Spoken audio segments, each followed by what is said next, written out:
بات یہ کہ پیدائش جب ہوئی نا، پیدائش کے بعد ہر بچہ جب پیدا ہوتا ہے تو اس کے منہ میں کوئی نیک آدمی شہد چٹانے آتا ہے، اس کو کہتے ہیں تہنیک کرنا۔ لوگ نیک کو کیوں بلاتے ہیں؟ کہ جس نے چٹایا اس کا کردار اس میں منتقل ہو جائے۔ ایسا لوگ شگون لیتے ہیں، اچھا شگون۔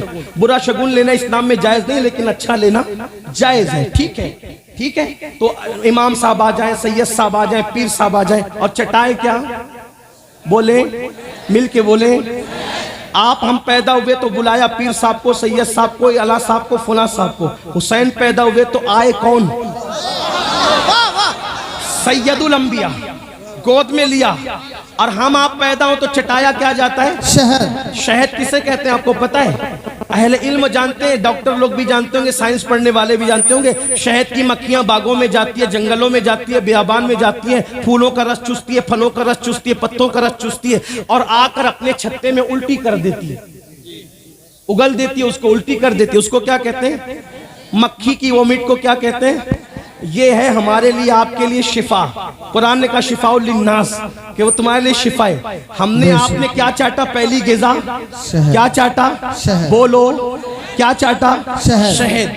لیکن جب حسین پاک کی باری آئی، کہا تم اور لوگوں، تمہارے لیے مکھی کا اگال، مکھی کا تھوک، مکھی کی وامٹ۔ لیکن حسین کو مکھی کا اگال نہیں۔ مکھی کیا چیز ہے؟ مکھی کیا چیز ہے؟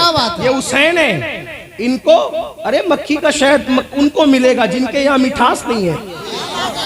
یہ حسین کے نانا ہے، ان کے شہد میں، ان کے منہ میں اتنی مٹھاس ہے کہ شہد وہاں سے خیرات مٹھاس مانگتا ہے۔ کیا بات ہے، واہ واہ۔ میرے امام کہتے ہیں، میرے امام کہتے ہیں، ہم تو وہاں سے لیتے ہیں نا۔ ہاں، شربت نہ دے، نہ دے تیری رویت و خیر سے۔ شربت نہ دے، نہ دے تیری رویت و خیر سے۔ یہ شہد ہو تو پھر کسے پرواہ شکر کی ہے؟ واہ واہ۔ نبی کے دیکھنے کو، میرے امام نے نبی کے دیکھنے کو شہد سے تشبیہ دی، یعنی دیکھنے میں اتنی مٹھاس ہے تو منہ میں کتنی مٹھاس کتنی تھی بتائیں؟ خاری کنویں میں چلے جائیں لعاب تو وہ قیامت تک میٹھا ہو جائے۔ سبحان اللہ، سبحان۔ خاری کنویں میں جائیں، یہ نبی کا لعاب۔ ارے شہد تو وقتی طور پہ میٹھا کرتا ہے، ایک وقت آتا ہے شہد خود بھی کبھی کڑوا ہو جاتا ہے، ایک وقت آتا ہے شہد خود بھی کبھی کڑوا ہو جاتا ہے، لیکن نبی کا لعاب کنویں میں جائے خاری کنواں میٹھا کرے، سوکھے کنویں میں جائے تو سوکھے کنویں کے اندر پانی لے آئے، قتادہ کی آنکھ میں لگے تو آنکھ اچھی ہو جائے، کسی کی پنڈلی میں لگے تو پنڈلی اچھی کر دے، علی مرتضیٰ کی آنکھ میں لگے تو آشوب چشم ختم کر دے، اور ابن خلب پر وہی لعاب غصے میں پڑ جائے تو اس کو قتل بھی کر دے۔ واہ واہ واہ، سبحان۔ ایک ہی لعاب کہیں جابر کے گھر کے کھانے کی برکت بڑھا رہا ہے، کہیں کنویں میں مٹھاس پیدا کر رہا ہے، کہیں کسی کی آنکھ کو شفا دے رہا ہے، کہیں کسی کی آنکھ کو اچھا کر رہا ہے، کہیں کسی کی پنڈلی کا آپریشن کر رہا ہے۔ ایک ہی لعاب، تاثیر یہ ہے، دوا بدلتی ہے، تاثیر بدلتی ہے، ایک ہی لعاب سارے کام کر رہا ہے۔ واہ، یہ نبی کا لعاب۔ تو حضور علیہ السلام جب آئے تہنیک کے لیے، حسین پاک کو گود میں لیا، کہا نہیں تجھے شہد نہیں دیں گے، تجھے تو اپنا لعاب دیں گے۔ تذ کر رہا تھا احب اللہ من احب حسین، جس نے حسین سے محبت کی وہ اللہ کا، بولو کردار سے محبت کرو گے کہ نہیں کرو گے؟ نا نماز پڑھو گے کہ نہیں؟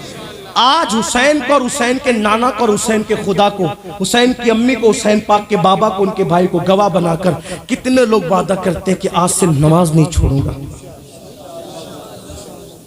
ذرا دیکھو تو، اٹھائیں نا، اٹھائیں، اٹھائیں، اٹھا کر رکھیں۔ اے اللہ، حسین کے نام پہ اتنے ہاتھ اٹھے، تو گواہ رہنا ہے۔ مولا میں جانتا ہوں ہم کمزور ہیں لیکن تو طاقت والا ہے، ہم نے محبت حسین میں ہاتھ اٹھایا ہے، ہاتھ اٹھانا ہمارا کام ہے، اس کی لاج رکھنا تیرے کرم پر ہے مولا۔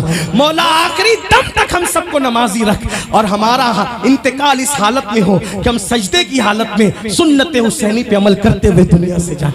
اللہ آپ سب کو سلامت رکھے، آپ سب کو سلامت رکھے۔